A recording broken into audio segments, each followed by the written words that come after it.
Frédéric Gatineau, de la Société historique et archéologique de l'Essonne et du Hurepoix, avec un sujet très large, l'Essonne sous Philippe Auguste. Je vous laisse la parole.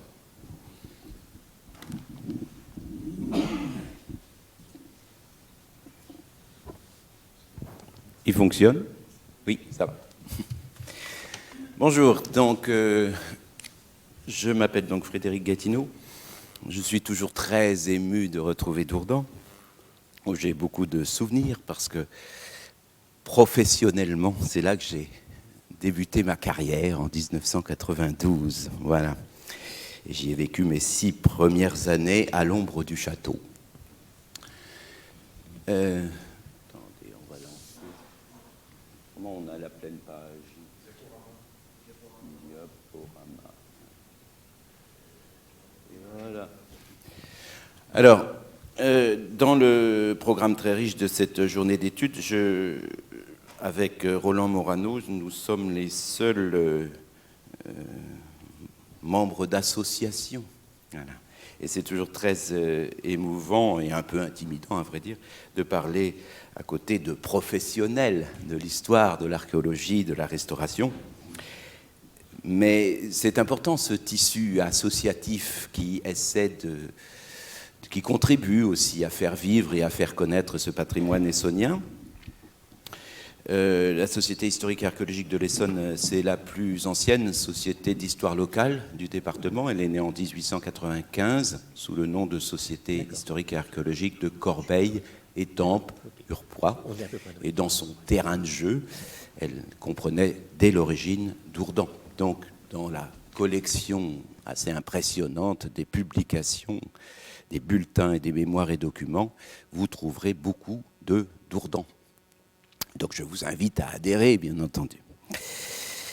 Alors, en effet, c'est une petite communication qui va être agrémentée de quelques images où nous allons voyager à travers l'Essonne pour, non pas exactement faire le point sur l'Essonne du temps de Philippe Auguste, parce que ça serait un peu trop large, mais l'angle de vue que j'ai pris, c'est comment Philippe Auguste se manifeste à travers ses actes, les chartes, les diplômes, sur les sites qui constituent actuellement le département de l'Essonne. Personnellement, je milite beaucoup pour l'identité de ce jeune département. Le château, l'extraordinaire château de Dourdan, est bien sûr à mettre en relation, en lien avec les autres châteaux essonniens de l'époque, ou à peu près de l'époque, et on gagne toujours à raisonner en prenant un peu de hauteur. Alors, Philippe Auguste, je ne vais pas vous raconter sa vie, vous savez quand même qu'il est né en 1165 et qu'il a été un fils très très désiré. Alors, on pourrait dire que l'Essonne de Philippe Auguste, elle commence avant Philippe Auguste, bien sûr, et sa mère, Adèle de Champagne, elle est liée en particulier à un village de l'Essonne qui s'appelle Chaloux. D'ailleurs, le village de Chaloux s'appelait Chaloux-la-Reine jusqu'avant la Révolution, et la reine en question, c'était la reine Adèle. Puisqu'il y a un échange qu'elle patronne entre Saint-Aignan d'Orléans et les hospitaliers, enfin les Templiers à l'époque. Et donc, c'est très important parce que il y a, voilà, les parents, et en l'occurrence la mère de notre Philippe. Alors, évidemment, nos églises de l'Essonne ne sont pas bâties d'un seul jet. Hein. Il y a toujours, dans la majorité des cas, vous avez un fond 11e, 12e, 13e, et puis beaucoup de reconstruction après la guerre de 100 ans. Mais enfin, je vous montre là une image de cet extraordinaire village de Chaloux. Alors, le sacre de Philippe Auguste, vous savez, il intervient assez tôt, il a 14 ans et demi, en 1179. À l'époque, le sacre, il se fait en présence du père. Hein. qui tient absolument à ce que le Fils soit sacré en sa présence. Et alors le sacré, il a bien entendu lieu à Reims, mais vous savez qu'il y a une petite histoire que raconte un de ses biographe autorisé, on pourrait dire, le moine Rigord. Alors, il y a eu une édition scientifique de la vie de Philippe-Auguste Parigord il y a quelques années. Bien sûr, toutes ces vies un peu hagiographiques sont à prendre avec beaucoup de pincettes, mais enfin, ce sont des sources historiques. Et alors, là, je vous montre l'abbaye de Louis parce que vous savez qu'on raconte qu'à l'occasion du sacre de Philippe, le jeune Philippe-Auguste se serait perdu, se serait égaré en forêt de Compiègne. Il aurait passé une nuit complète seul. Alors après, on en rajoute, on a dit qu'il a vaincu des bêtes sauvages, un sanglier carnivore, enfin, on en rajoute. Mais c'est amusant parce que les Dourdanais connaissent bien une légende semblable. C'est la légende de la fondation de ce qu'on appelle l'abbaye de Louis, mais qui était au départ le prieuré grand montain de Louis, tout près d'ici, en forêt de Dourdan. Et alors on dit qu'un roi, on ne dit pas lequel, s'est perdu et qu'il aurait été écouté, d'où le nom de Louis. Bien sûr, c'est une légende, mais c'est intéressant. Alors, évidemment, il ne s'agit pas de Philippe-Auguste, on est loin de la forêt de Compiègne, mais c'est intéressant. Il serait très intéressant de collecter ces légendes semblables, parce que je pense qu'il y en a d'autres. Voilà.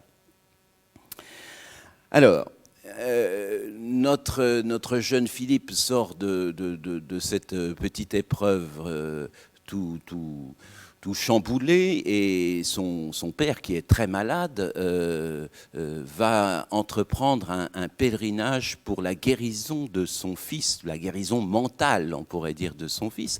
Et où va-t-il en pèlerinage ? Eh bien, il va en pèlerinage sur le tombeau de Thomas de Canterbury, qu'il avait lui-même connu, qui a été canonisé peu de temps avant, et donc il va en Angleterre.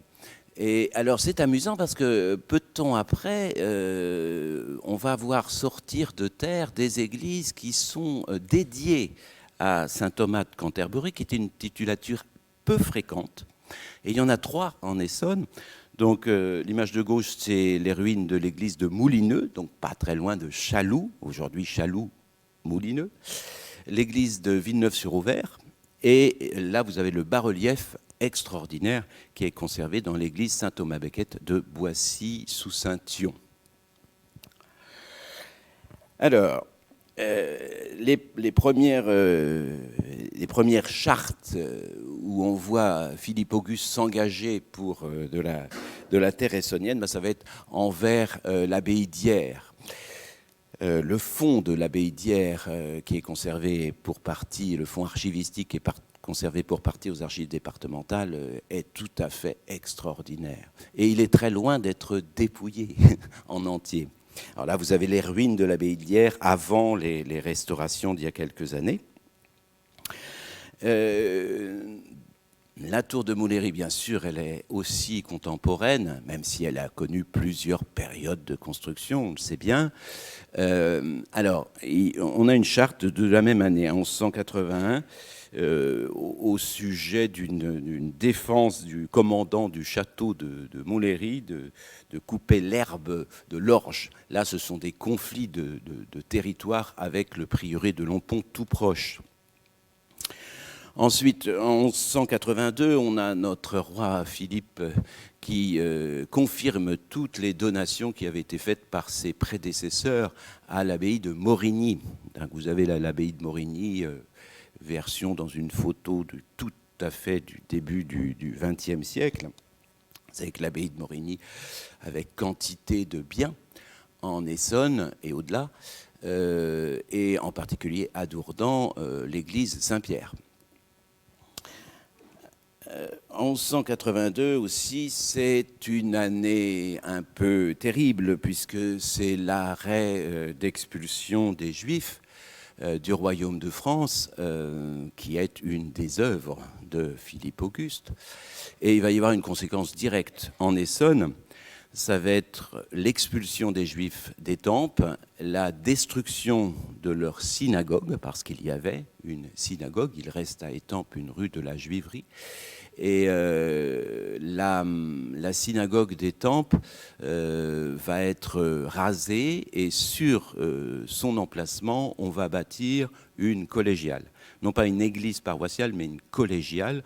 Elle était située donc entre l'église Saint-Basile et l'église collégiale Notre-Dame. Il reste aujourd'hui l'église Sainte-Croix. Alors là, je vous montre d'abord un plan. Il a souvent été pillé, mais là, c'est le plan original parce que c'est le plan qui date qui a été dressé en 1790 à l'occasion de l'inventaire général de cette église avant qu'elle ne soit vendue puis démolie. Donc, c'est très intéressant. C'est le plan original. Donc d'une église bâtie à l'instigation de Philippe. Et à côté, voilà les quelques ruines qui restent de cette église. Mais il en reste plus qu'on croit, parce que quelques bâtiments, quelques immeubles attenant à ce qui était l'église, enfin la collégiale Sainte-Croix, comprennent encore des bâtiments. Il faut rentrer dedans, il faut connaître les propriétaires, et c'est tout à fait passionnant. Ça mériterait une étude à nouveau frais, surtout avec les connaissances qu'on a maintenant. Voilà. Alors là, on part dans le nord de l'Essonne. C'est une abbaye tout à fait disparue. C'est l'abbaye du Val-Profond à Bièvre. Elle a bénéficié de donations de Philippe Auguste aussi. On est en 1183. Voilà. Lompont, j'en ai parlé tout à l'heure, bien sûr, le prieuré de Lompont, hein, pas confondre avec l'abbaye de Lompont. L'abbaye de Lompont, c'est dans l'Aisne. Nous, c'est le prieuré clunisien. Alors, c'est une photo, l'état de portail avant les dernières restaurations. Si vous n'êtes pas allé à Lompont depuis 3 mois, il faut aller voir le travail merveilleux de la très récente restauration du portail. Donc, le cartulaire de Lompont, qui est assez fourni, les cartulaires, doit-on dire, parce qu'il y en a plusieurs, font état régulièrement de donations ou de confirmation de donations, ce qui est aussi très important. En l'occurrence, là, en 1191, on en a une assez importante qui concerne les donations de la terre de Montfaucon. Montfaucon, c'est Saint-Jean-de-Bourgard. Voilà. Sachant ça va donner lieu à des conflits, puisque Saint-Jean-de-Bourgard est aussi un prieuré des Vaux-de-Cernay. Enfin, un prieuré, mais une possession des Vaux-de-Cernay. Donc, il va y avoir évidemment des conflits de dîmes qui vont laisser des tonnes d'archives. Alors, Corbeil, on a une charte de donation, enfin de confirmation des donations de la mère de Philippe, donc d'Adèle.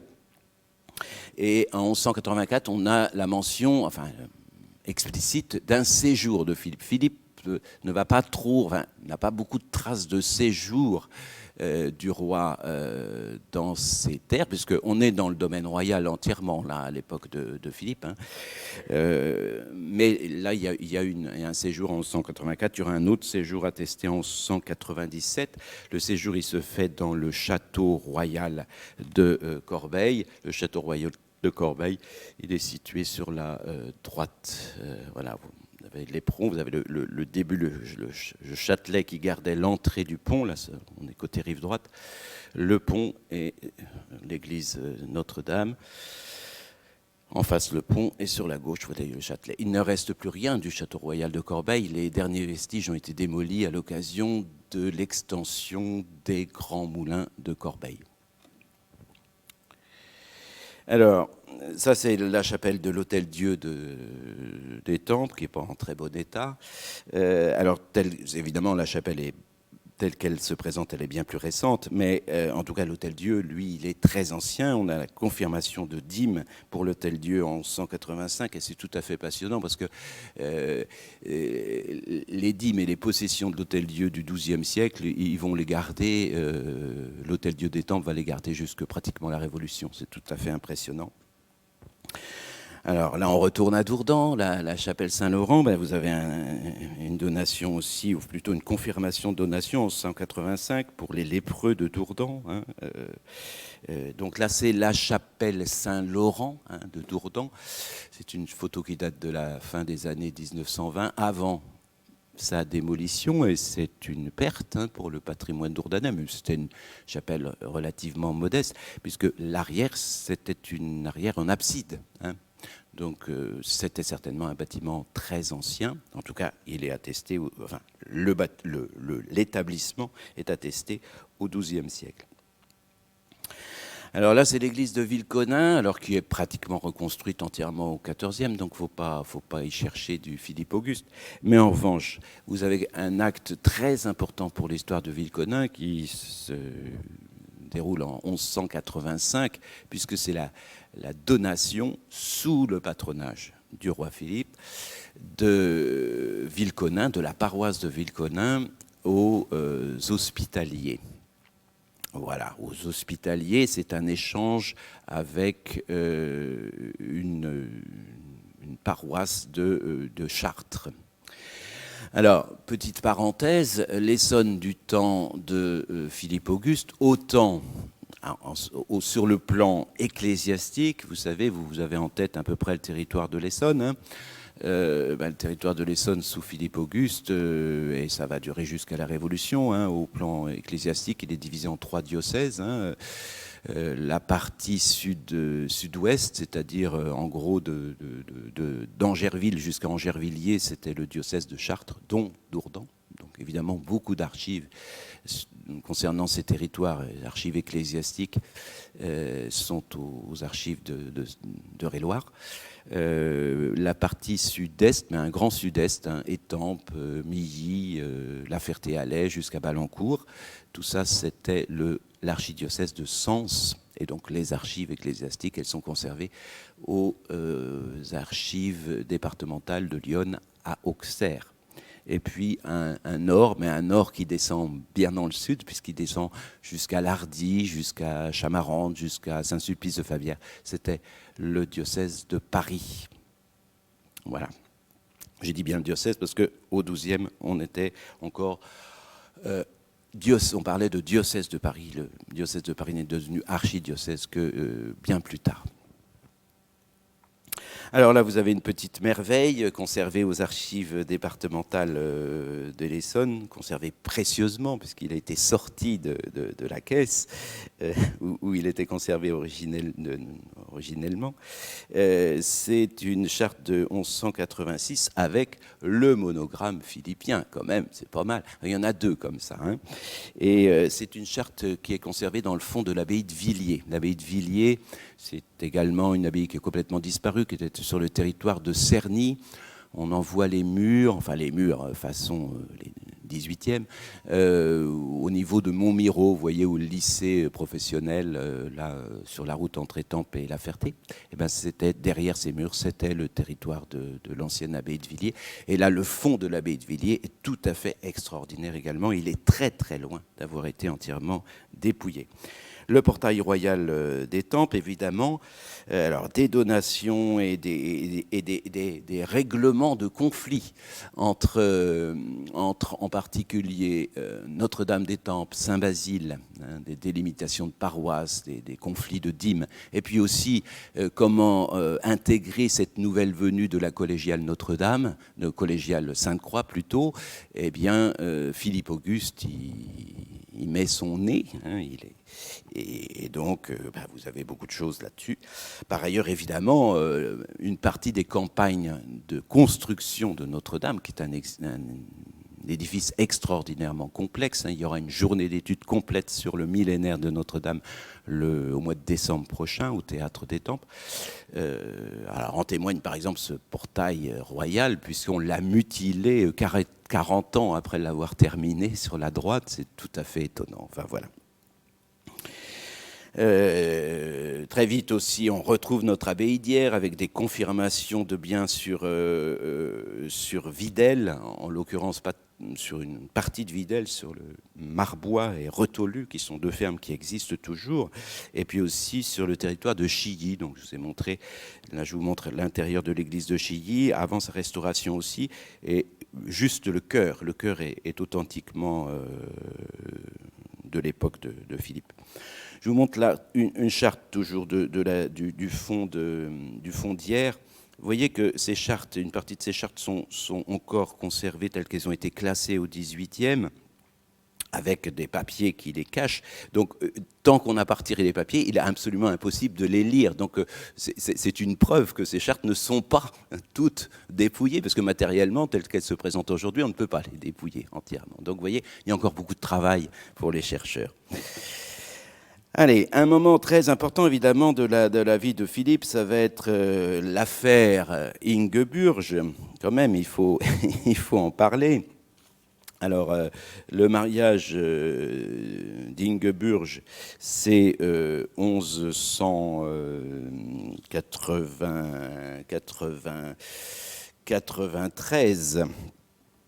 Alors, vous connaissez la triste histoire, Ingeburg répudiée très vite après son mariage.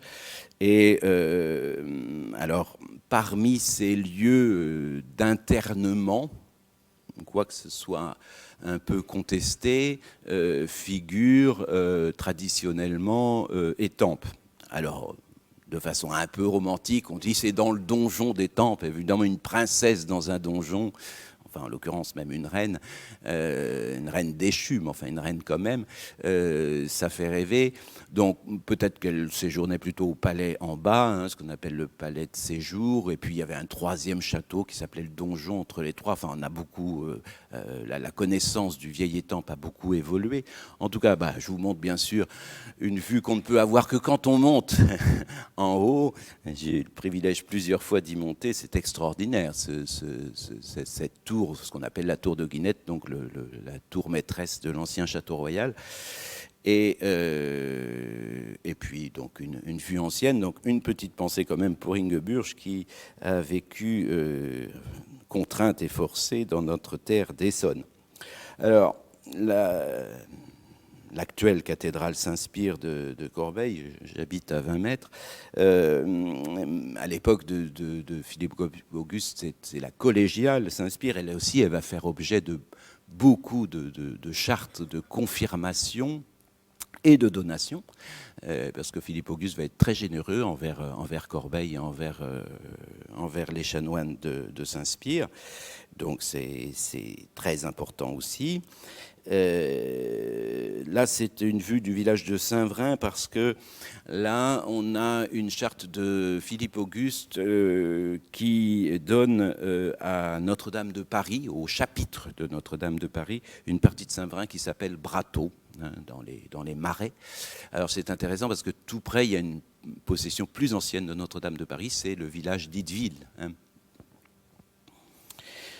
Ça, c'est le chœur de Marolles, puisque en 1204, vous voyez qu'on avance dans le temps, on a une charte de donation des dîmes de Marolles à Notre-Dame de Lompont, lesquelles dîmes le prieuré de Lompont va les garder jusqu'à la Révolution. Voilà. Alors, chose intéressante aussi, notre Philippe était assez généreux envers les hospitaliers, et il fait une confirmation de donation en ce qui concerne les hospitaliers, donc sur le territoire de Bruyères-le-Châtel. Alors je vous montre une vue intérieure d'un des mobiliers de l'église de Bruyères, avant restauration d'ailleurs, parce que ça ne se présente plus comme ça maintenant. Mais alors assez curieusement, vous voyez en bas à l'antépendium une croix des hospitaliers. Alors, elle ne date pas de Philippe Auguste, bien entendu, on ne va pas être naïf, mais bien sûr, cette donation va laisser des traces. Voilà, va laisser des traces, puisqu'ils vont la garder assez longtemps. Et puis, à un moment où on archéologise, eh bien, on va se ressouvenir de cette présence lointaine des hospitaliers à Bruyères, et on va la marquer sur cet autel. C'est amusant. Le prieuré Notre-Dame d'Essonne, qui est complètement disparu aussi, Notre-Dame-des-Champs, va bénéficier aussi de donations de Philippe. Là, on est en 1207, 1206. En 1207, il y a une charte qui est assez impressionnante, qui pourrait être très intéressante pour nous, puisque c'est une charte de confirmation des biens que possède l'abbaye de Clairefontaine sur l'Essonne. Et là, c'est tout à fait impressionnant parce que il y a des dizaines de villes et villages qui sont concernés, entre autres Mérobert, Boissy-le-Sec, Saint-Cyr-sous-Dourdan, etc. Et, sauf que cette charte, on le sait, est un faux. Alors, vous savez qu'il y a une édition des actes de Philippe Auguste qui a été produite, éditée par les archives nationales il y a quelques années, qui ne peut pas être complète d'ailleurs, parce qu'on voit bien qu'il y a des chartes qui ne sont pas encore complètement étudiées, donc on en sortira d'autres, bien entendu, mais il est bien précisé que cette charte est un faux. Mais c'est intéressant aussi, les faux, voilà. Parce que les faux disent quelque chose aussi, sur ce qui aurait pu être vrai. Voilà. Et puis on arrive à la fin de l'épilogue Ingeburg. Bien sûr, il faut quand même en parler, parce que son sort est intimement lié à celui de son roi, enfin de son époux, de son éphémère époux. Donc vous savez qu'Ingeburg va terminer sa vie à la commanderie Saint-Jean. En fait, elle va contribuer elle va la refonder. L'établissement existait déjà, mais elle va la refonder en 1223, et c'est là qu'elle va terminer sa vie. Alors 1223, c'est aussi l'année de la mort de Philippe Auguste. Voilà. Quelque part, elle va... Voilà, enfin, je ne sais pas ce qu'elle va faire pour son mari à Corbeil, mais en tout cas, c'est là qu'elle va terminer sa vie. Elle va mourir en 1236 à Saint-Jean de Corbeil. Dans son testament, Ingeburg souhaitait être inhumée à Saint-Denis, bien sûr, pour retrouver son rang de reine, mais ça ne va pas lui être accordé puisque pas son petit-fils, mais ce qui aurait pu être son petit-fils, c'est-à-dire Saint-Louis, Louis IX, va lui refuser ce privilège. Du coup, elle est toujours enterrée à la commanderie Saint-Jean. Vous avez, non pas exactement sa tombe, mais son cénotaphe qui est toujours conservé à Saint-Jean. Voilà. L'église existe toujours, enfin, elle est désaffectée, c'est un lieu qui appartient à l'Amérique, qui est un lieu plutôt culturel, un lieu d'exposition. N'est pas très très mis en valeur à l'intérieur, mais il y a un grand projet qui, j'espère, sera mené à bout, parce que c'est un site tout à fait extraordinaire, essonien. Voilà, j'en ai terminé. J'en ai terminé. Bien, merci.